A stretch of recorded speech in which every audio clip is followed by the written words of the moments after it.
What is up, CineNerds? You got JP over here and myself. The new nickname the wife has given me, Lumber Snack.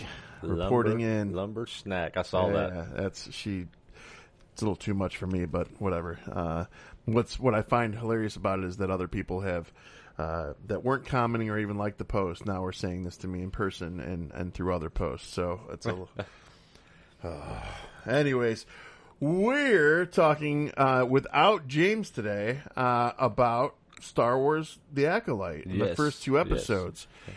And reason we didn't bring James is because, honestly, we didn't want to bore him to death here because he wouldn't have been able to talk. He wouldn't have watched it, and, we don't want to make him dive into something Star Wars,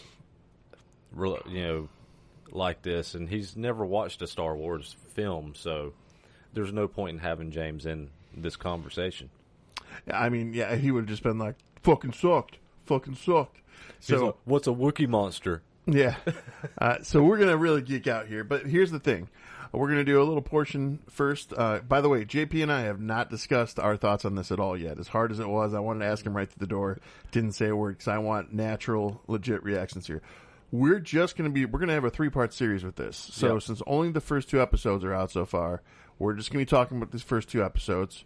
We'll cover the middle 4. And then the last 2 for part 3 to wrap it all up, right? Is that what the goal is? Yeah, that's the goal. And actually, I've got a schedule. It'll be on the flyer. Tentatively, these episodes will run. Part 1 will be Thursday, June 13th, which is this episode, which you are listening to. Part 2, I've got tentatively scheduled for July 4th. It may be the week after, but tentatively I've got it scheduled for July 4th. Okay. Because that'll be the week that I'm back from tour. Okay. Final episode, the part 3 of this, I've got scheduled for August 1st. And to keep things simple, so we can keep things moving based on JP's touring schedule, we're just doing audio on these. These ones are just going to be audio ones, so our apologies for those of you who love looking at our wonderful, ugly mugs, but just got to hear our soothing voices. It's just, I'm going to be gone so much coming up that it takes a lot of extra steps to do the video with the podcast. So our video viewers, that's the only reason. And with my touring schedule and doing these special extra stuff, and then the regular CineNerds stuff, it's just going to make it easier. That some of these episodes may be audio only, but we'll still be doing the YouTube premieres like normal, even if it is audio only. So bear with me with my next 3-month touring schedule that's coming up, because I am pretty much on the road nonstop for the next 3 months. Which is a good thing. Yeah, it's not a problem. Not a bad problem to have. But without any further ado, let's get into the non-spoiler portion of this, reviewing episodes 1 and 2 of Star Wars The Acolyte. I'm going to let JP start this one off. So, first impressions. Okay, so I'm going to go ahead and make a lot of people mad. And I'm going to dive backwards a little bit. Backwards to what Disney has done with the Disney Plus series in general. So, and give you a quick rundown of my opinions, and it'll line up with where I'm going with Acolyte. Fair. So, Mandalorian. It's a good series. Okay series. I'm not a big fan of the format of it. It feels like a 1950s kind of Western serial. But it's a great... The thing I love about The Mandalorian is the Mandalorian stuff. I think they should have let Grogu go after the first season and never brought him back and focused on Bo-Katan and more of the Mandalorian stuff instead of the Baby Yoda stuff. And that's where it nosedived for me. But it's still an okay series. Moving on to Obi-Wan, it was a problematic series. It's great. The only version of that I think is actually the version to watch is the Patterson cut, where he cut it into like a 2.5-hour long movie. Which, from my understanding, is so Disney paid him a lot of money. they're going to be releasing that at some point, and we will get that at some point. And it's a great version. That is the version of Obi-Wan to watch. The Disney Plus version is too drug out. There's a lot of scenes that just don't need to be there. There's a lot of dialogue that don't need to be there. Okay. So you're seeing kind of that downward spiral, with my opinion, of a lot of the Disney Plus stuff. Ahsoka, anybody that knows me knows that I hold Ahsoka on Disney Plus pretty high, because Ahsoka is my favorite character. And the Andor, I'm one of the few people that did not like Andor. I didn't either. I did not like Andor, and most people praised that series. So, before you get into Acolyte, let me just say this, because it's going to tie into everything that you've just said. The problem with Disney Plus is that they're taking the good shows and giving us 6 to 8 episodes, like a movie format almost, when it should be made into a series with more episodes. Yeah. And then they're taking shows like Andor, where you did have, I will give this credit in this regard. You have the fan grabs there. You've got the scenery, the imagery, everything looks great. There is a story there, but 12 fucking episodes, was drug out. So it was bad, so long. And now, and I say that because I love Rogue One. Love Rogue One.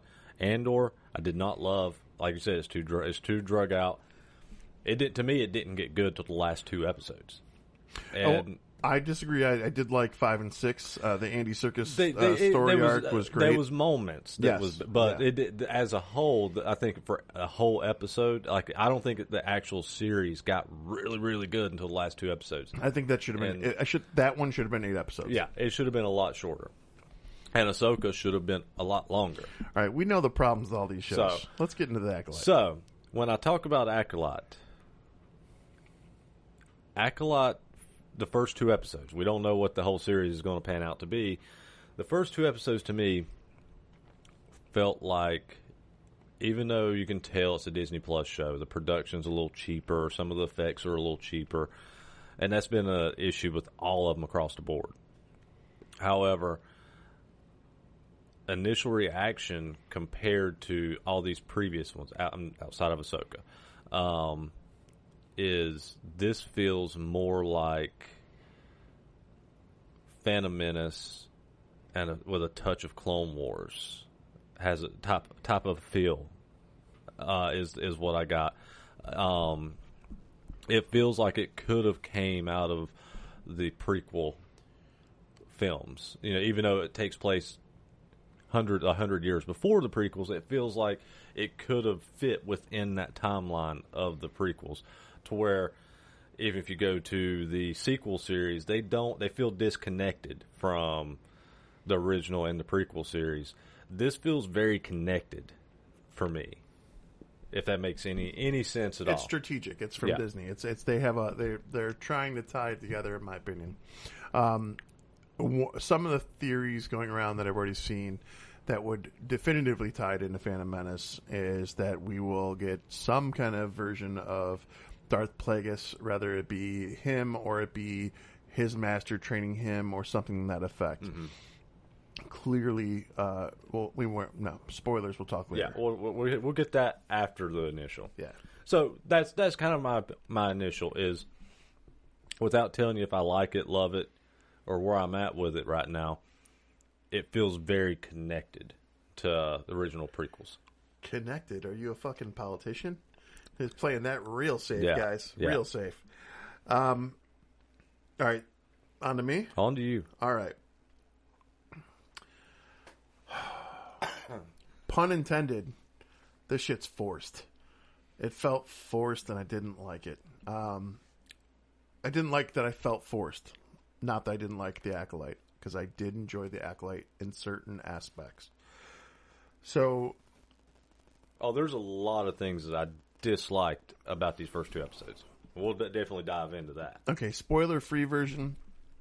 You're basically jumping into a world with all new characters. You literally have all the possibilities in the palm of your hand. You're Disney.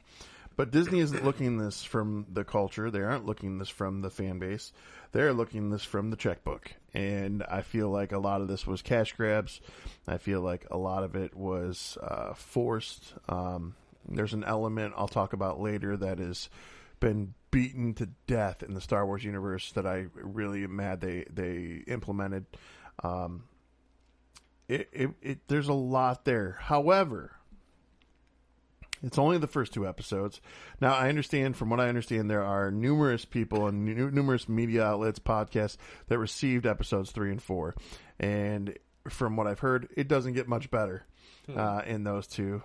But from the first 2, just because that's what we're going on, I'm really hoping that we get more out of 3 and 4. I'm hoping that we see the mysteries that they've put in place in part 1 and 2 unfold correctly.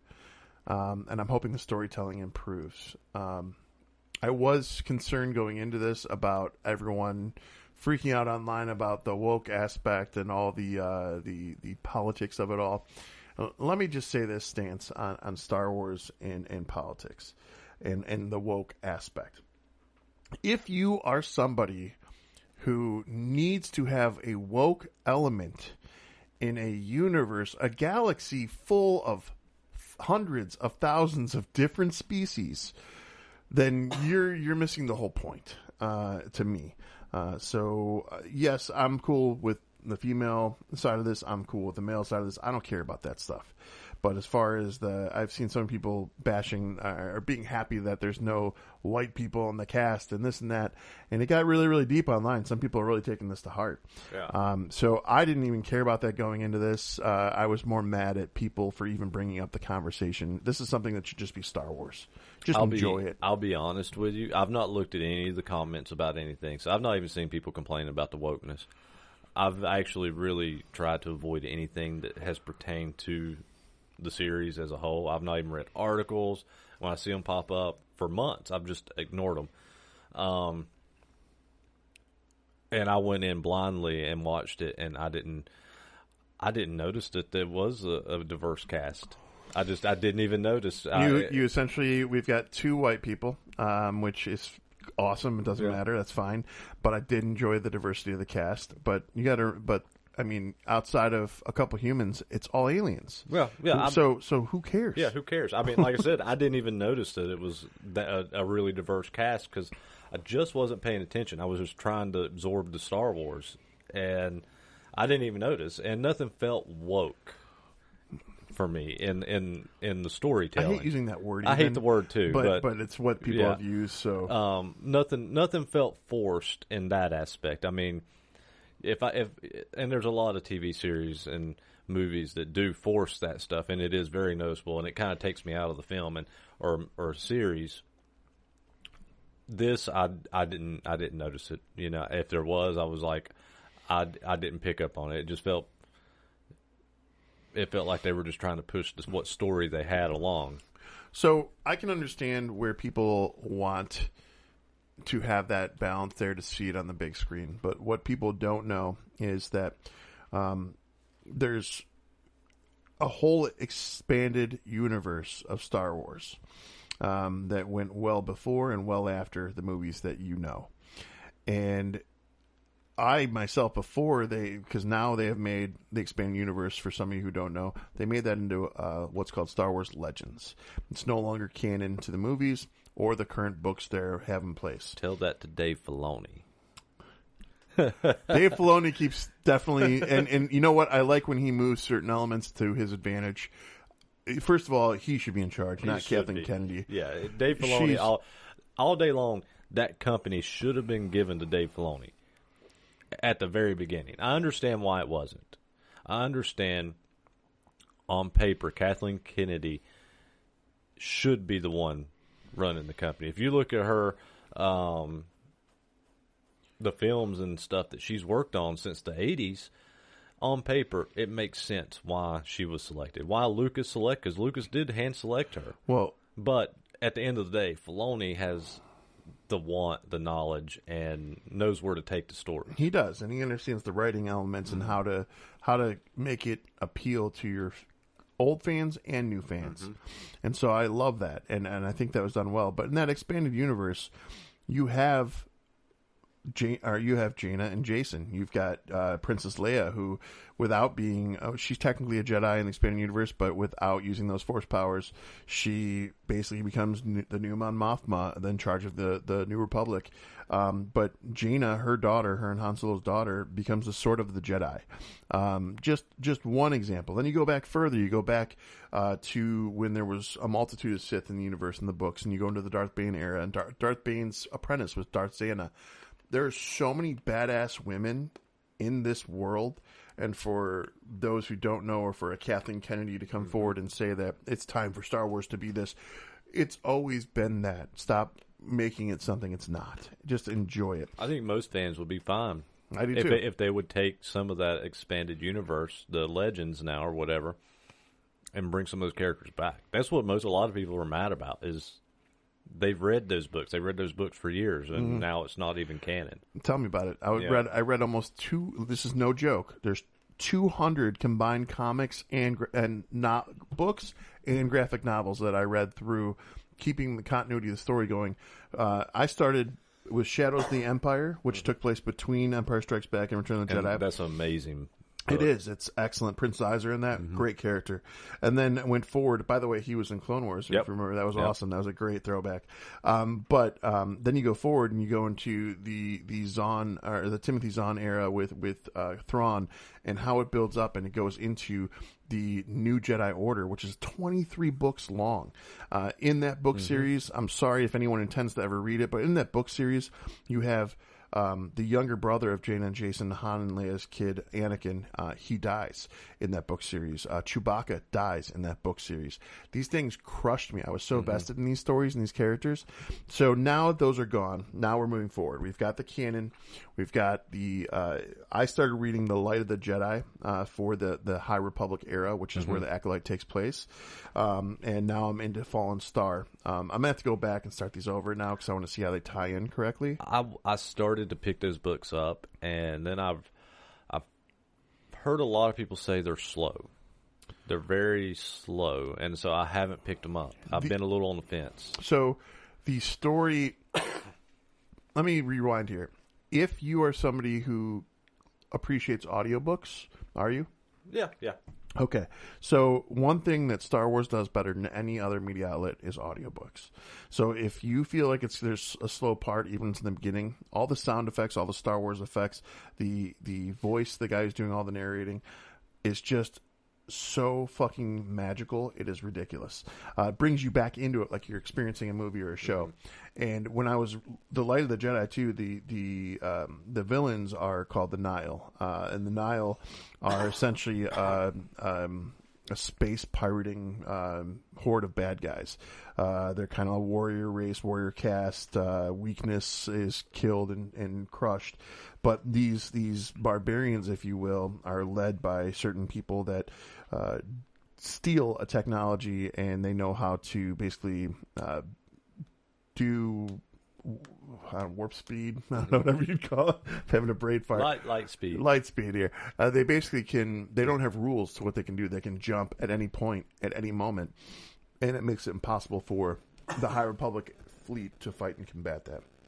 I'm curious to see if, as we proceed and past these first two episodes, if we get the Nihil. And there's a few other elements I'm looking forward to. I want to see it because Yoda's alive. Yoda's that's where I was going to go. Was we have to see Yoda. Well, Yoda's referenced in all these books, but he never comes in. Yeah. So that'll be interesting. Yeah. They always say Master Yoda, and never comes in. So it's interesting. Yeah, that's what I'm waiting for in this series. Is even if it's at the final episode, I want to see Yoda. I want to see a younger Yoda. Yeah, I'm all for it. As long as it doesn't look as bad as the Phantom Menace initial. Excuse me, that was a rough one for me. I think they learned their lesson. I hope so. Yeah. I hope so. All that said, you've heard initial impressions. You've heard us kind of have our little vent sessions. I think it's safe to say now, we're talking about Star Wars: The Acolyte. So if you have not seen the first two episodes, this is where you want to press pause and come back after you've seen them. But we're going to start talking about some serious spoilers. So stop right now. This is your warning. Here we go. Alrighty. All right. Do you want to start or should I? Well, let's talk about this opening scene. Well, that's okay. Let's talk about this opening scene with May and with, Indara. Andara, played by Carrie Ann Moss, who everybody would know from The Matrix. And the director said she essentially wanted Trinity to be a Jedi in this, and that is exactly what this scene was. It was Carrie Ann Moss playing Trinity from The Matrix as a Jedi in this whole opening scene. So, and I have mixed feelings on this fight scene. I loved and hated it. Why? I loved the shades of what we saw with Ezra, where she was using her the force push and stuff to hold back punches and stuff of that nature. But everything else felt so much like The Matrix with her movements and motions. And I get The Matrix really set the bar with a lot of fight scenes and how they did a lot of that stuff. However, I got bored with it, with the Matrix films. And then seeing it done within Star Wars, it was just like... So I didn't. With this. This I felt was done well. It was done well. It was done well. But... on that flip side, that painful side of living through the Matrix movies and even the new Matrix movies and seeing all this stuff rehashed again and seeing it in Star Wars, I was put back a little.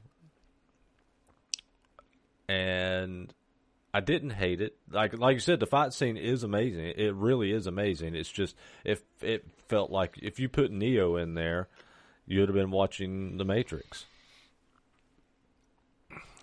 I didn't dislike any of what you're talking about. I disliked it for another reason. Okay. Catering to the fandom has always been something where they've had to backpedal and try and come back from and build back up because they know they fuck up at certain moments. One of the biggest epic fuck ups in Star Wars for me was the underutilization and the quick death of Darth Maul. Mm-hmm. Granted, for those of you who don't know, he comes back initially in the comics, and then they put it into a cinematic masterpiece of Clone Wars, and then went further with that into Rebels. So Maul was awesome. Glad they brought him back. To build a trailer around Carrie Ann Moss is this, like, because she would have been an awesome Jedi carrying forward. I know where you're going with this, and what's funny, we're going to fall on the opposite sides of this. That's fine. But the fact that they killed her off so quick, yes, it had a magical element and makes her more valuable in that moment and made it more meaningful. But at the same time, I felt like we should not have had that happen in the first episode. I feel like you needed to build more of a relationship and give us a depth, and then maybe like 5th or 6th episode, red wedding us. Fucking do something brutal. I get where you're going with, like, you know, you could have did a red wedding style. However, the one thing that I loved about this fight scene was that they killed Carrie Ann Moss' character off within the first 10 minutes of the first episode. After you've geared all the trailers around her, thinking that she's going to be like the main character in this series, and she's killed off in the first 10 minutes, I was thinking, thank you. You ready for my first of 3 theories I'm going to unveil on this? Go for it. She's not dead. I don't know how, but I had that in the back of my mind too. I swear I remember there's a sequence in one of the early first trailers that came out where there is a rock cliff formation in a circle almost. There's an opening in the middle and a fight sequence starts breaking out. And I swear she's in that. But I could be wrong. But I also feel like she just kind of like went thump and just fell over. Mm-hmm. So I don't know the name of the character, the Jedi Master. She's the green one that was at the temple. She kind of looked like Drax a little bit. Yeah. With her big ass head. Anyways, she's suspect to me for either good or bad. I don't know what's going on with her yet. But she is essentially, there's a character, which we'll get into further, named Master Soul. And Master Soul basically reports to this woman. But I think either she's hiding that Carrie Ann Moss's character, Indara, is still alive, or she's up to no good. Could be. She seems too demanding for a Jedi. I thought the same thing when they killed her off. Now, granted, I say that I was happy they killed her character off in the first 10 minutes. But in the back of my mind is like, is she going to pop up in a handful of episodes later? And do you remember the episodes in Clone Wars where Ahsoka thought Anakin was dead and they had to make her believe it? mm-hmm. That's all I'm saying. That was the vibe I got. But that's also a fan who's hopeful to see her in a little bit more of Jedi scenes. And I'm the fan that's hoping that was the end.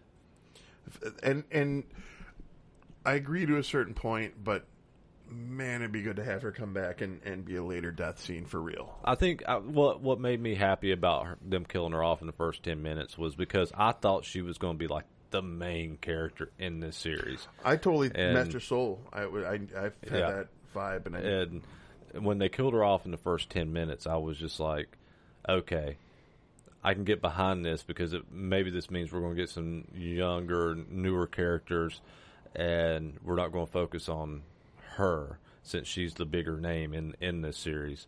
And so that's why it kind of made me a little happy. All right, so opening sequence, there's a couple things to dig into with this opening sequence too. And that is that May, who is the main antagonist, thank you. May is reluctant to kill, if you notice that. Mm-hmm. So there's innocent bystanders that she could have killed. She had a guy in a position where she could have snapped his neck, and she hesitates and doesn't do it. She doesn't seem all bad. She just seems angry. She seems conflicted. And, I love that word. I love like any kind of gray Jedi or somebody who's not quite Sith. It's one of the reasons I love Anakin and Darth Vader, the torn conflict so much. Mm-hmm. I love those characters. So there is something to be said there. And it bites May in the ass that she spares the bartender because of the kid. Mm-hmm. It doesn't bite May in the ass. It bites Osha. Yeah. Who will lead into the next scene. Yeah, and you meet a character named Osha, and she's a mechneck. A mechneck, which is basically you see the droids that would always go on the outside of the ship and repair them. Instead of droids, they're having these people, the mechnecks, and it's really interesting. I like that. So the timeline on this TV series for those of you listening that don't quite know the storyline or timeline, it's 100 years before the Phantom Menace. So there's an element almost that reminded me, and I hate to cross genres here. I'm sorry to anyone this will piss off, but there's an element that reminded me of a little bit of Star Trek here. A little bit. When they go out into the outer ship hull, she actually clips off and has her magnetic boots kick on. Mm-hmm. And that part kind of gave me a little Star Trek. Like Data walking out. Yeah. So they show up. The Jedi end up showing up to the ship. And what ship is this? Which really is what put me into that fact that it felt like, hey, this could really tie into the original prequel trilogy. Well, it was a Neimoidian ship, but it was a Trade Federation. They actually say Trade Federation. Okay. Yeah. I didn't. I didn't even know that was. I didn't even catch that. Yeah, I think it was actually OSHA that actually said it was a Trade Federation ship. So just also to keep everyone in the loop here, for those of you who watched, at this point we have met May, and then we see Osha. And at this point we don't know that they're different characters. We think it's the same character. When Indara and May are fighting in the opening sequence, she actually pulls her mask down, moves her hair to the side, sees a scar on her forehead, and goes, "You." And so you're led to believe that they have a past history. There's a connection and a purpose for what's going on. Fast forward to the second series on the ship where she's a mechneck. We think it's the same person. We find out it's not. But the way that it starts unfolding, you see a moment, and this was a big moment of contention that I've seen some people up in arms about, where in the vacuum of space we have a fire. Yeah, I saw it. That was the first thing I was thinking. I was like, fire don't burn in space. So to that point, though, I mean, I was also like, I'm overthinking this, I know, but like, we don't know what's out there in the galaxy and the universe, and we don't know what elemental aspects are in different areas of this universe. So who knows? Maybe something could have happened. I thought the same thing, and I laughed about it, but I was like, it didn't bother me because we had the Death Star blow up and fire in space. It's been a thing in Star Wars forever. the moment here with the fire, though, is where she freezes. She has a flashback to her youth, her childhood, where a fire event happened of some sort. And she literally freezes. So it kind of gives you, it makes you think at that moment, because we don't know, they're two different characters, that this trauma, this whatever it is what's made her go dark. And that's why she's acting like this. And also, this is where they allude to her being a former Jedi. She has been removed from the Jedi Order, from being a Padawan for 6 years now at this point. So there's other aspects. Yeah. And then the Jedi show up, they find her, and they start talking about, where was you at yesterday? And, then they have a witness. They bring the bartender in that may let live. That's her. That's her.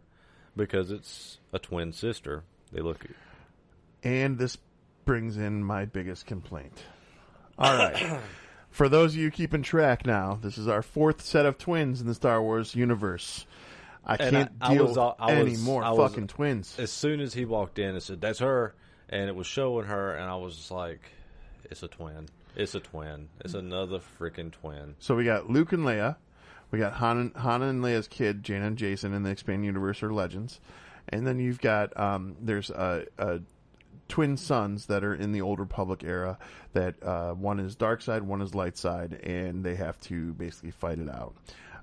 And it goes from there. And so now we've got almost that same aspect implemented here with dark side, light side, or at least leaning that way.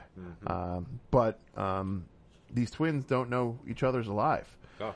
They both think one another is dead, and they're acting and going forward. And I think part of May's purpose for her quest is because of is revenge of her sister and her mother and father. Yeah. Sorry, mothers. Mothers. There's mothers, yeah. And then sister.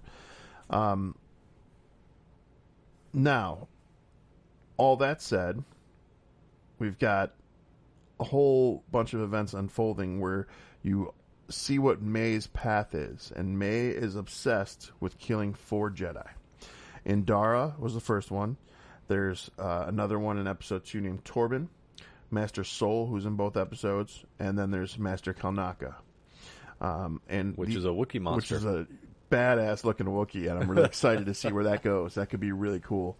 What's the Wookiee's name in Clone Wars? The youngling? I cannot remember. He was his name. He was a cool little character too. But anyways, her quest is, and we don't find this out till the end of the episode in 2, so I'm getting ahead of myself, but I'll say it anyways because it'll give more context to what we're explaining. Her quest is that she's been assigned, and keep in mind, she's an acolyte. She's not an apprentice. So she's been quested with killing these 4 Jedi that have brought this trauma into her life without use of a lightsaber. She has to try and kill them. Well, it doesn't say lightsaber. It says without the use of a weapon, is what they say. Well, then they already fucked all that up. That's the thing. She hasn't done it yet. She has to be able to kill one of these Jedi without a weapon. And what I'm gathering is she has to do this in order for this Sith Lord to train her. I think this is a quest that he's put out. Yeah, that's the purpose to give. Yeah. That was what I was gathering. But there's also this element where she keeps trying to steal the lightsabers of all the Jedi that she's fighting. And even after she killed Indara, the lightsaber fell. She didn't take it. I think I think one of the tasks is that she needs to steal the lightsaber while it's still on them.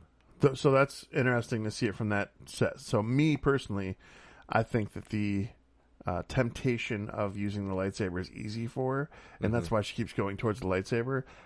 But I just took it as she wasn't allowed to use basically a saber to kill them. I thought she had to use. It says no. It says weapons, because he even, when she goes to mix the poison, he was like, "Well, this isn't the way you're supposed to do this, and you already used weapons on the I can't remember his name, but he was one. Kimir. It's Qimir. And I was a bit confused on his character, on who he actually is, or what he's, other than he is working with them in some form. All right. Did you pick up? Because I was a little confused by his character. So he seems to be assisting her. Yeah, well, yeah, definitely. So, but that's not where I took it. I went in a little deeper with this. There is in the last 10 minutes of or actually we'll go last 20 minutes of the second episode. The Jedi are looking for May. They've discovered what's going on. They've discovered that there's two different twins, and that May is basically using the Force as well and using the dark side of the Force, and they're trying to find her. They narrow her location down to an apothecary, is what they called him, and it's where she actually had the guy make the poison to kill the second Jedi. But after this all happens and the Jedi come looking for her, this Kimir guy, played by Manny Jacinetto, he essentially, there's no second thought about it. He just completely throws her under the bus, full details, no questions asked. So to me, right away, red flag. Now, when she comes back after she gets away, because she evaded them and she got away, she comes back, she finds him, she instantly says, "You betrayed me," and lunges at him with a knife. He instantly defended and pinned her against the wall. So he's not just a guy making poisons. Well, and that's why I was like, I'm confused by him. I don't know what... I think he's the guy behind the helmet. You think he's the guy behind the helmet? I do. He's one of two that I have, and I think he might be one of them. And he's playing in the shadows. Because one of the things they also said in this was, I forgot who it was, but you will never beat a Jedi in combat or something like that. Basically alluding to you have to be strategic, which also kind of gave me Palpatine vibes. Yeah. So, yeah, that makes... I can see where you're going with that. Because, I was confused the whole time. I was confused until I saw him just, without any kind of effort, pin her against the wall like she was nothing. And she's been a badass going after Jedi all along. Now, I want to rewind. We talked about the poison he made for the second Jedi. Yeah. So the second Jedi is really interesting. He's gone into a meditative trance, and he essentially has a force barrier all around him. She cannot get into him no matter what she does. She is trying to kill him over and over. She actually went back a second time, and the second time she went back with a poison. She starts talking to him about the past events that happened on their home planet. Do you remember the home planet's name? I can't remember the home planet's name right now. Yeah, I'm having an issue with it too. I forgot it. But anyways, there's something going on that these four Jedi, Indara, Kalnaka, Torben, and Sol all know. And essentially, there's something shady that happened on that planet. And you can totally get the vibe on it. You can totally tell that something that shouldn't have happened, and the Jedi might have let it. Yeah. Which would be another reason for May to be, finding them and trying to do these things. So she, through guilt, convinces Torben, who, by the way, the worst makeup I've seen out of any Star Wars. This goes back to the some of the special effects. Oh my God, was it painful. But once I got past that, I was like, man, this fucker deserves to die. No, I'm just kidding. No, but she convinces him through just her words and the vial of poison to drink it himself. He comes out of this meditative trance, and he thinks that'll absolve him of his sins, and he drinks it and kills himself, essentially. Yeah. She gave him the option to go to the Jedi Order and tell him what he did, or to drink the poison, and he woke up from his meditation and doesn't sound too Jedi. No. So the only one that does seem innocent in the way he talks about what had happened is Saul. To an extent. Because he won't give any information. But he also says, I tried to save you. I tried to save you, all of you. Yeah, there's definitely a lot going on there. So my hope is that we got these first two episodes. These first two episodes are building up for what could be an amazing, hopefully 2, maybe 3 seasons. I don't know. But I'm hoping that this is one of those instances where it starts off weak and gets only better. If it's not that, then it's gonna get real bad real fast. Yeah. Backpedal a little bit, because we're kind of jumping between episode 1 and 2 a lot. Sorry, it's easy. There's a lot of information came out yesterday, so it was all at once trying to digest this. And no, and I'm doing the same. So it's all good. Another issue that I had, and I'm hoping it gets resolved. I get that Osha wasn't a trained Jedi Knight or anything, but she obviously was a Padawan, so she has some understanding of the Force. But after the Jedi pick her up and put her on the prison transport, the robot with the Force portion. Yeah, she has like no Jedi powers, like no Force push, no Force pull, no. I mean, the only thing we've actually seen her do that has any Jedi elements is premonition, or not really premonition, but visions. Telekinesis. Yeah, or not telekinesis, but visions and of whatnot, with like visions of her sister and seeing things of that nature. But we've not seen her actually have any Force powers, anything that would actually make her a character that would be any kind of resistance to her twin sister, So I'm going to dig on this a little bit because this is one of the biggest faults in Star Wars for me. Everyone has their complaints about whatever era of Star Wars is yours, and we all will. It'll happen inevitably. Daisy Ridley's character, Rey, when she all of a sudden starts using her Force powers, and she goes from level 0 to expert within a matter of 2 scenes, I about lost my mind with that one. That one was a hard pill to swallow.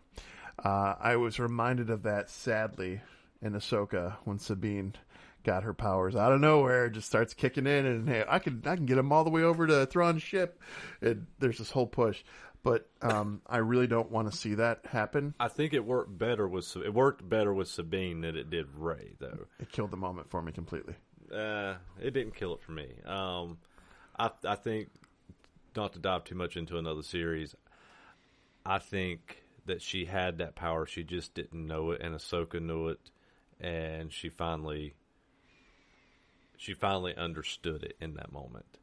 I still think it would have taken a little more. More but practice. She had been training for years at that point. So unlike unlike Rey that had no training, nobody training her, all of a sudden, I know how to do this shit. Well, it wasn't years either at that point. With Sabine? Sabine had been out of the game. Her and Ahsoka, they're falling out. But she had been training for her for years. And she had been still somewhat keeping up with some of her training. So how long was Ezra away? How long are Thrawn and Ezra away, according to the storyline? I had to go back to the timeline, but I want to say it was like 7 years. Yeah, so I mean, like, in the grand scheme of things, 7 years is still a lot longer than 10 minutes that Rey had. I agree, but to me though, with the Force though, it's like, I don't know. I feel like they want something. They don't want to take the time to hammer it out, and they want to just rush it to get there. And that's the way it felt in both instances. But I like where you're going with the seer aspect, though. If they can push her that angle, and her be different from that, I would be happy. Well, and I get kind of what you're saying. You're kind of appreciating that this girl is a former Jedi Padawan, but she's not showing anything like she has all this great power off the bat. I'm sure it'll happen. But yeah, my thing is, well, she's been a Padawan. She's had to have had some understanding of these powers in the past. So why can she still not do them now? Even if they're not powerful, even if it's just, I can only move this cup or something, but she has nothing. I can tell you why. So, if you remember when they were giving the breakdown, they said that the incident, the fire, they keep referring to as the fire, that it happened when she was 8, and she was admitted into the Jedi Order when she was 8, and they felt she was too old, and she was coming in with trauma.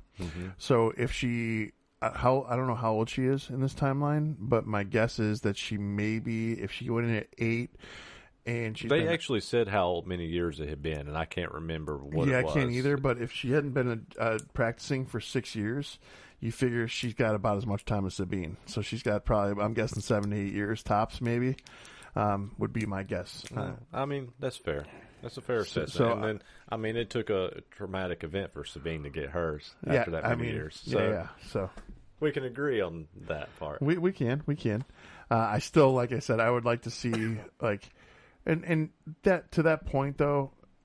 They did the same thing with Luke, if we're being honest. Luke was was just like Rey. I never understood the timeline with him, that he went from nothing to this little boy on a desert planet that didn't even know anything about the Jedi to all of a sudden he's the greatest Jedi of all time. And I've always argued that Luke is not the greatest Jedi of all time. The greatest Jedi of all time to me is Anakin.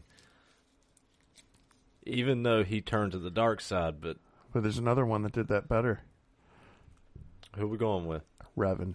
All day. Yeah. One of my favorite story arcs, him and Darth Bane, if I'm being honest. Those two, there's something magical about those two. I do like the Mandalorian element for Darth Revan.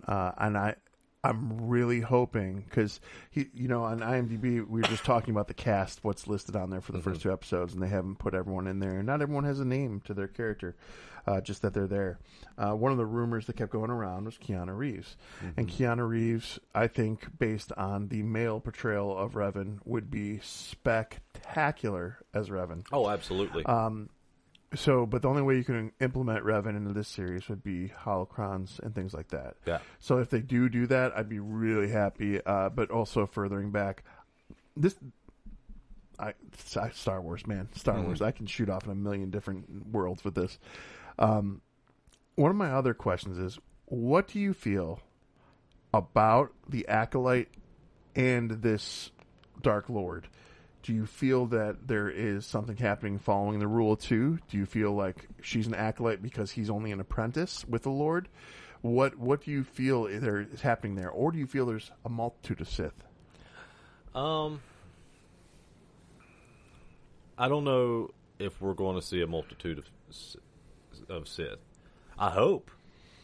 Like back in I guess it was the Old Republic, where they actually were, like the whole planet of Sith. Yeah.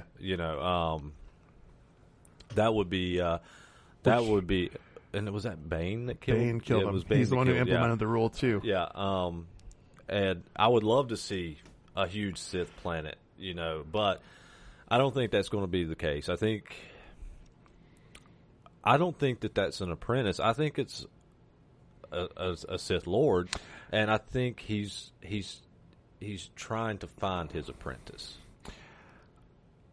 I think that you have a Vader scenario here. I think that there is somebody that's pulling his strings, and I think that he is just trying to build the confidence in this subordinate, if you will. Much like Vader did numerous efforts in different video games, different things we've seen. You got you got Starkiller. You've got who else? He had a couple more. There's Mara Jade for the Emperor, just the hand of the Emperor. Force sensitives that are essentially assisting. Well, basically, and even you got the Inquisitors. When you get into that, and Ventress, and and a lot of these different characters. I do really want to see more out of Ventress at some point. They got to do that. She's developing so nicely that they got to bring her back in. But the thing that kind of sits as a question in the back of my mind is, you've got planets like Korriban. You've got there's whatever the planet is that the Night Sisters are from, Dathomir. So you've got these planets. Or Dathomir. Right. And you've got these planets, and they are dark side heavy. They definitely can have, there's Force sensitives all over.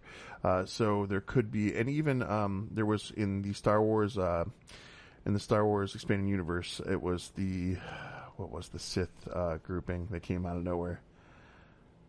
There was a series basically deep in space, there was a whole planet of other Sith, and they came back into and basically wreaked havoc in the Skywalker era. Yeah.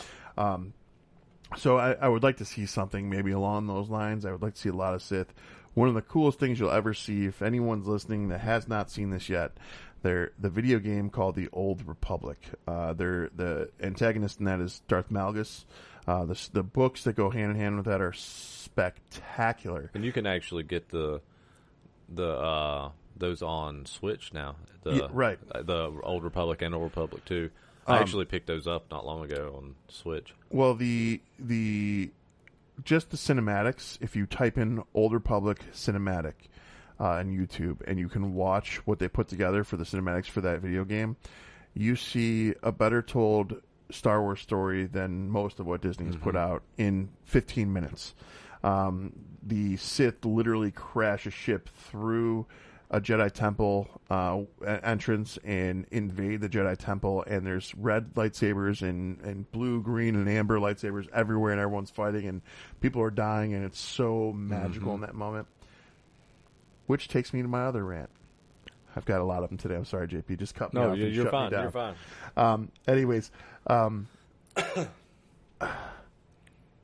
think the reason I'm disappointed in episodes 1 and 2 isn't because of the storytelling. It isn't because it is to a certain extent, but it's not because of cinematography. It's not because of the fight sequences, which it was weird. Kung Fu came out of nowhere.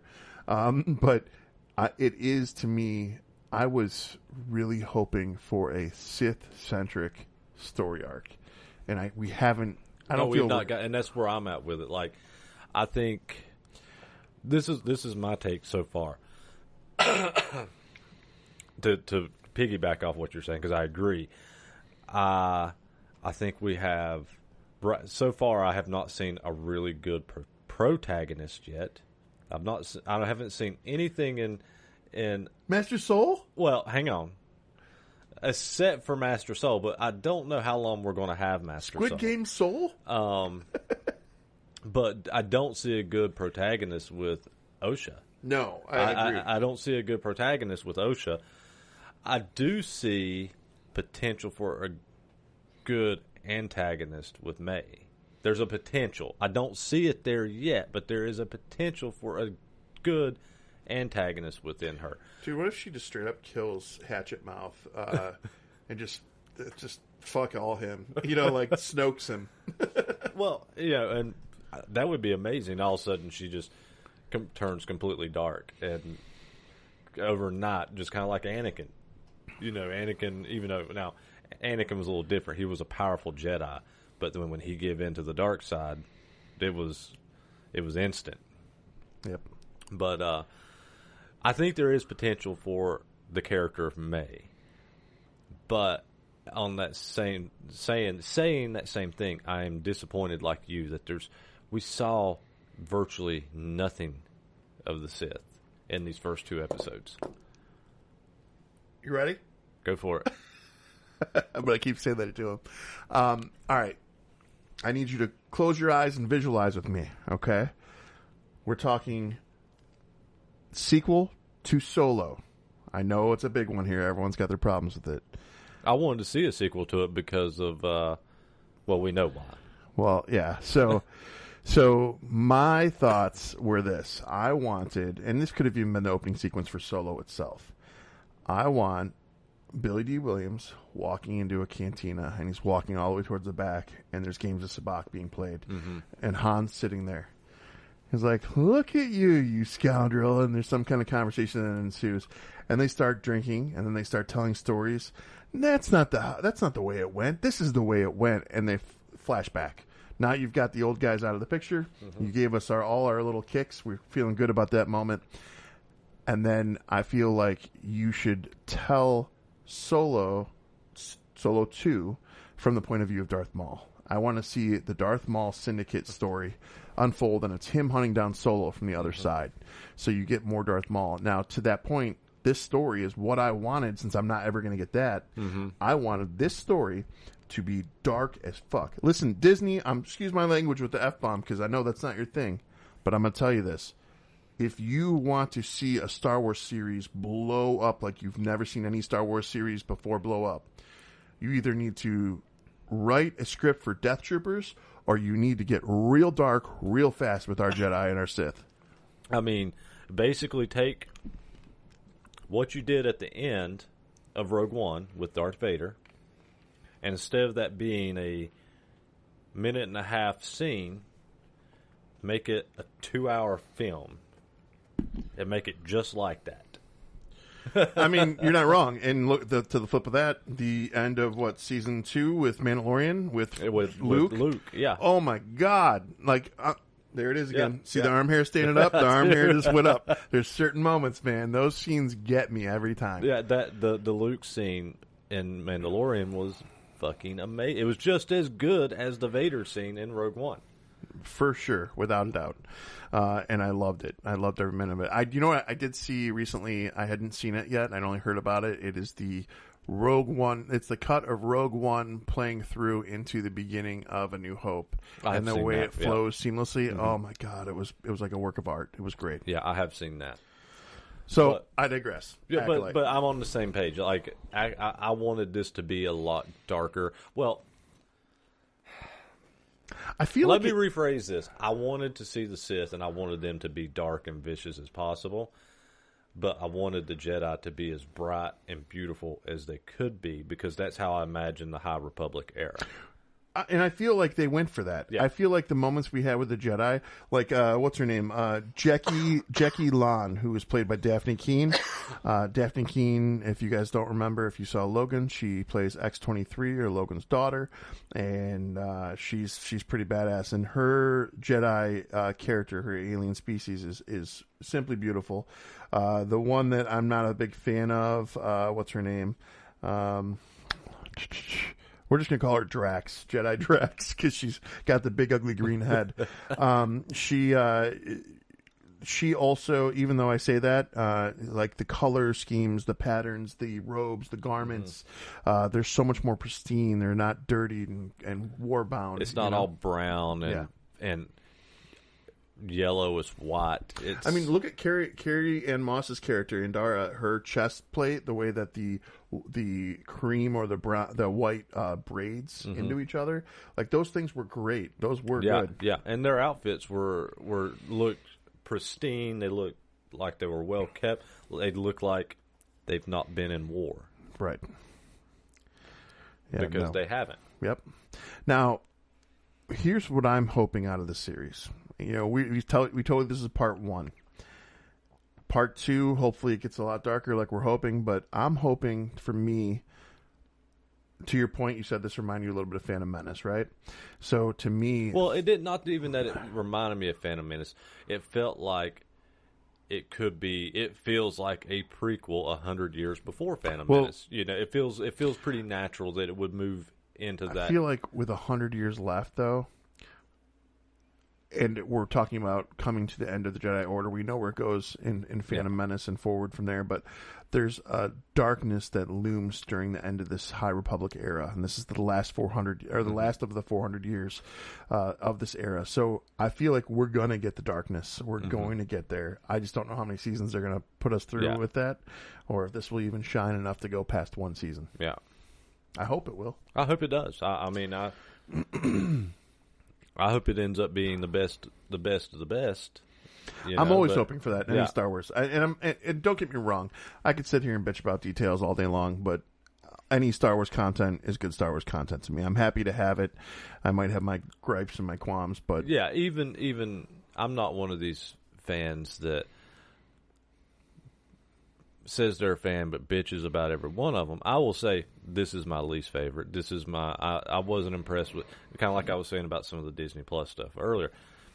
Even me saying Andor, I was not a big fan of Andor, still didn't mean I didn't like the series. I enjoyed the series. I did too. You know, but it's definitely my least favorite of the Disney Plus stuff. That's so weird. You're one of the only people that agrees with me on that. Yeah, everybody I've talked to is like, "Oh, it's the best." They rave about it. Yeah, and I never got it. Painful. Now I think it looks great. I think the dirty and grittiness of it is fantastic. So, the Sith assassin armor, which is best known for Starkiller when he's a Sith, it almost looks like a Mandalorian helmet. One of my favorite aspects about Andor was that when they were in the antique shop in the background, they had that armor in there.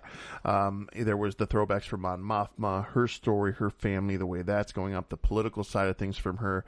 There were so many elements that were great, genuinely. Oh, yeah. But so I do like it, but it is the least of my favorites as well. It could have been shortened. For sure. It was drug out. For sure. At least four, maybe 6 episodes even. Yeah. But now Ahsoka, I could have watched another 4 or 5 episodes. I agree again. Yeah, Yeah. but that's hard for somebody who didn't watch Rebels to say.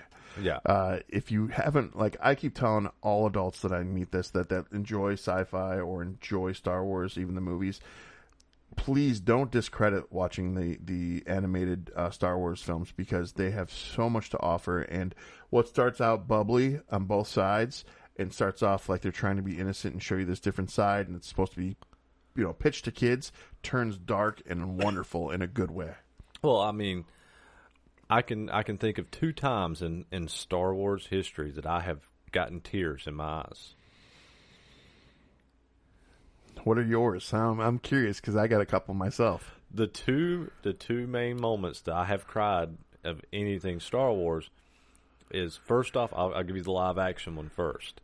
The first one is believe it or not, at the very end of The Force Awakens, when Rey puts the lightsaber out to hand to Luke Skywalker. That did it for you?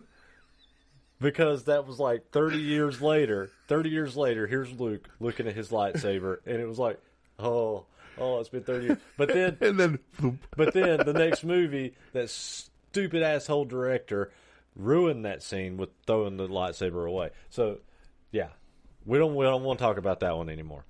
I'm going to talk about that one. You know why? Because that might be different reasons, but might be my favorite Star Wars movie. Which one? Force. No, why am I having a brain fart? Last Jedi. I'll tell you why. It's not what you think. It's not what you think. I promise it's not what you think. The movie itself, yes, fine. It's awful. It's got so many weak plot holes, and its story is so bad. It's bad. But I got to go to the fucking world premiere in Hollywood, walk the red carpet, and watch that movie with the entire cast. And I don't think that anything in my life will ever, Star Wars world will ever equate to that. I can get that. I got to walk over to Frank Oz and shake his hand and tell him thank you. I can get that. I can get that. Oh, and I was the one idiot too who yelled out loud when that. Anyways, I won't. Yeah. Okay, so my other one is in Star Wars Rebels. Okay, I know where you're going. Kanan's sacrifice. That's there. And yeah, like a little baby, I was sitting in my living room going, "Oh my God, oh not Kanan, oh God," So anybody that doesn't watch, if you're a Star Wars fan and you do not watch Rebels and you do not watch Clone Wars, you are doing a fucking injustice as a fan. Because to me, I love Clone Wars, but Rebels is my favorite Star Wars storyline since the original trilogy. That's fair. Empire Strikes Back is my favorite, like, straight up story, everything. Favorite movie of all time, I'll be honest.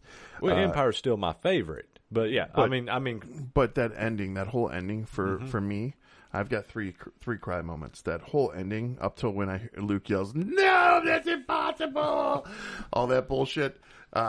I actually had tears in my eyes, but of happiness, because it was so fucking good. Just when they open the door and the laser bolt goes and Darth Vader puts his hand up and it's fucking dead, and I got chilled. Like, it was a happiness, you know. Second one, Kanan as well. I'll give him that. That's an amazing scene. That's an amazing scene, especially when his eyes turn back over. And I'll be honest with you, there's actually multiple ones in Rebels. I would actually go as far as to say that there's the third one is, for me, in Rebels that I probably cried at, was the Ahsoka Vader, which I have that tattooed on me, is what that is. The Ahsoka Vader fight. Well, the last one, which is why I looked at you so weird when you were complaining about Kenobi. I think that, and your tattoo, though, it's from that fight. Well, no, this one's from the Ahsoka, because the Ahsoka fight was this side of the face, and then the Obi-Wan fight was this side. But that whole moment, that one was powerful, too. You didn't kill Anakin. Yeah. I did. Like, I was like, holy fucking shit. And, like, the power behind it. Like, there was literally years of Hayden Christensen wanting to redeem himself in emotion that seemed so real in that moment that I don't care what anyone says or who bitches about that series. That specific scene made the whole series, without a doubt. And the same with Ahsoka. the same in Ahsoka where he comes back. I didn't tear up, but I was close. I was holding back, the whole little fight scene of him training Ahsoka in the World Between Worlds. I'm going to start going back through these High Republic books. I want to give Ahsoka, Kenobi. I want to give all these rewatches. I feel like they're in my near future because I'm just feeling that kind of way. I've actually rewatched Ahsoka in the past month. Nice. So very, very good. Okay, let's get back to Acolyte. But I think that we've covered what we can cover. We've covered the bulk of it. Long and short, you're in the High Republic era. You're 100 years before Phantom Menace. You have numerous Jedi. You've got an antagonist and a protagonist that are twins, with Osha being the protagonist, May being the antagonist, potential, we're saying. You have different Jedi are trying to assist and figure out what's going on, with the main one as being Master Soul. Which Soul is actually badass. He's badass. If we want to talk about him for a second, to me, he is essentially a Qui-Gon Jinn character. Cause, a more talented Qui-Gon.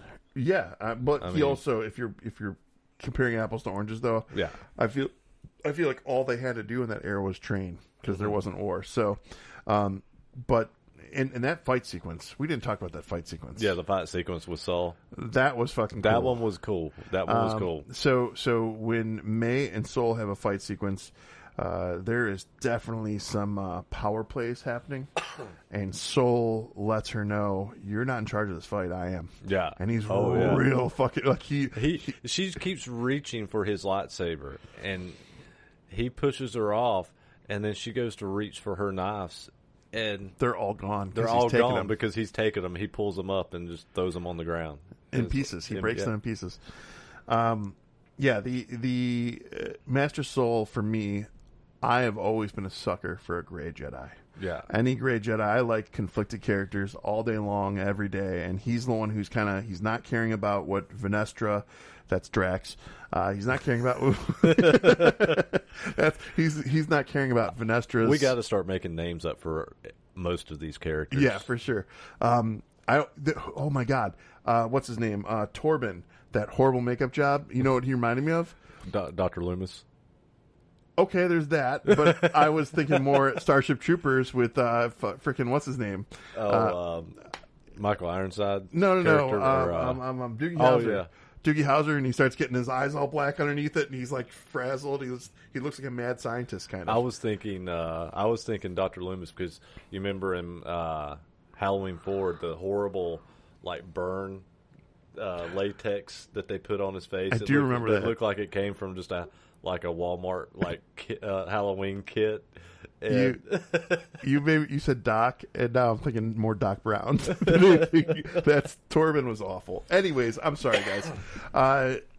We have an amazing story unfolding potentially.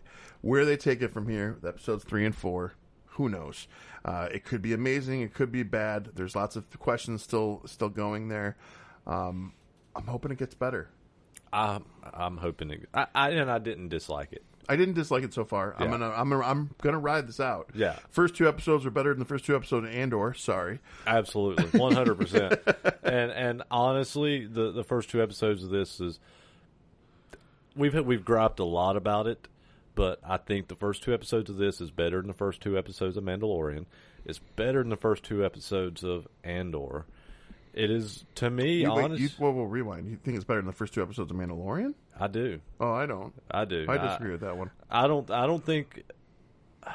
I think for me, the only stuff that I've really, really, really loved in the Mandalorian has been the stuff with Bo-Katan and a lot more of that stuff. Honestly, if you would never brought Bo-Katan or the other Mandalorians into it, if you would have just had him doing bounties on every planet, I would have been great with that. I think that would have been some of the most amazing Star Wars ever written. I think if you did away with Grogu and brought the Mandalorians in with Bo-Katan and stuff, it would have just been even better. But they're going to keep Grogu in because he sells toys. He sells toys, and he also appeals to a different generation, yeah. and brought the ladies in because of the cuteness. Yeah. But I think it's better. I think these first 2 episodes for me are better than Mandalorian. They're better than Andor. Okay. They're definitely not better than the first 2 episodes of Ahsoka. for me. So yeah, that's kind of where I sit with it. One question, not Acolyte based. Sorry, because there's so much we could talk about Star Wars. How do you feel they're going to take Balin's character now that Ray Stevenson's gone? How do you think? I think Filoni will recast him. There's too much of a story there to. I agree. To leave it just the way it is and not tell it. I think Filoni will recast him. Unfortunately, but because he knocked that role out of the park. And what was the guy's name that I wanted to play him? It was the guy that played played Sabretooth. Yeah. What's his name? Lynn or Liv something. Something, yeah. Schreiber. Liv Schreiber. Yeah, played in Scream. He played. Yeah, that's right. I forgot he was played in that. Phantoms. But with him with the gray beard, though. Yeah, no, he'd be great. Right on point. And that's not to disrespect the memory of Ray Stevenson. Ray Stevenson was an amazing actor, and he brought so much. I loved his character Blackbeard in Black Sails. I loved what he did with the Cleveland story of. I'm having a brain fart. The Cleveland story with the Irishman. It was the green something. Anyways, he was the Irishman, and he was fucking amazing there too. I'm not sure on that one. I do know he killed it as Balin, and it's going to be a hard recast. I think that Liv dude could do justice to it, though. I think he could. Well, that aside, because we keep getting distracted. I'm sorry. I can talk on and on about Star Wars. Do you want to rate this per episode or together? You know what? Let's rate it together. Really? Because we're going to be breaking these out. We got 4 more episodes of this. You want to do all together, or because there could be an episode that's baller. Okay. Yeah, you're right. Let's do it by episode. I hadn't thought about it by episode, but I hadn't either. I just thought about it, and so that's what I was. Let me retract back. Yeah, now the film. Give me 1 sec here. It's like, oh god, I got to think about this because I had an idea for them together. Okay, what was your overall? And then you can break it out. I think overall, I'm gonna say the first 2 episodes is out of 5. We always do a out of 5 on CineNerds. Yep. I was going to go about a 3.3. God damn, dude. What? 3.3. 3.2. So I actually can sit with your numbers. I'm sitting here thinking I liked episode 2 better than 1. You put I gave a 0.1 more. Yeah. Episode 2. That I agree 100% with your numbers, I believe. I think me and you were standing on the same numbers. So, as a whole, I was around 3.3 myself, but it broke up. I gave episode 1 a 3.2, and then episode 2 a 3.3, CineNerds. Yeah. So, yeah, that's funny that we were there. Yeah, no, I agree with you. That's about where I was sitting in my head, and I was thinking as a whole, I was around a 3.3, 3.4 combined, but was where I was ballpark I was thinking. Yeah, but I'm not sold on it yet, but I'm not put off by it, so I went above average. There's a lot to still explore and a lot unanswered. How they wrap those things up, how we proceed forward. There's a lot to work with here still. So now, I mean, 4 more episodes down the road, these scores may be really high, or they might be going drastically lower. They might be going drastically low. So. Yeah, we'll have to wait and see where this lands. So, I mean, I'm excited though. I'm still excited. I'm not put off. Yep, I'm not either. Yeah, I agree. Okay. Good shit. Okay, well, remember, this is part 1. We'll have part 2, which will cover episodes 3, 4, 5, and 6. Sounds right. And we're shooting for early July with that. We'll just say that. Yeah. And then we'll wrap it up. July 17th is the last episode, and we'll do a part. That concludes the series, and we'll wrap it up with a part 3 after that. Yeah. As soon as I get back, we'll record the part 3, and I'm thinking that it'll fall under a August 1st release. Okay. Unless we get it recorded, and I would release it before our normal Thursday. You know, we may play with these. We'll see where we land on recordings and episodes with everything. But yeah, that's tentatively those are. That's what I'm going to promote it as, and if we got to adjust it, then obviously I'll update the flyer and we'll make posts. But yeah, this is kind of what we're looking at. Sweet. Well, 3cinenerds@gmail.com is our email that you guys can reach out to, give us suggestions or any kind of commentary you'd like. You also can find any of your audio listening pleasures in our biography on our Facebook page, as well as our link to our merch page where you can order your very own 3cinenerds merch. And I'm going to piggyback off that with what you usually cover, and I'm just going to say I'm also on the leave a review, like, share, and follow bandwagon, because people, we're right there. We're doing great, and it's all because of you guys. But start sharing those podcasts, start sharing our episodes, spread the word, leave that review, help us out. Absolutely, and yeah, write a review. I'm at the point now, we might need to try to put together a street team, because we do have some really hardcore listeners that maybe we can band together and start getting this stuff really shared. I can start doing jaywalking with them. So, I mean, that's what street teams do. Yeah, well, that's you know what I'm talking about. So we're going. All right, guys. Until next time, I'm Ryan. JP. We're out. Later.